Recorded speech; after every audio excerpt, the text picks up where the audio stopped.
আল্লাহরে বলেন, আল্লাহ তুমি আমার রব, তুমি আমার সব। আল্লাহ আমি ছাড়া এই জমিনে তোমার গোলামের অভাব নাই, তুমি ছাড়া আমার দ্বিতীয় কোনো রব নাই। এ কথা বলে চোখের পানি ছেড়ে আল্লাহরে স্বীকৃতি দেন, আল্লাহ আমি পাপী, আল্লাহ এই জমিনে আমার চেয়ে বড় পাপী আর কেউ নাই।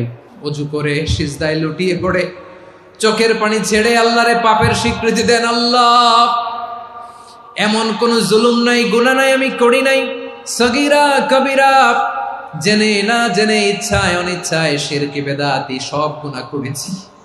আল্লাহ আকাশের নিচে জমিনের উপরে আমার চেয়ে বড় গুনাহগার আর কেউ নাই।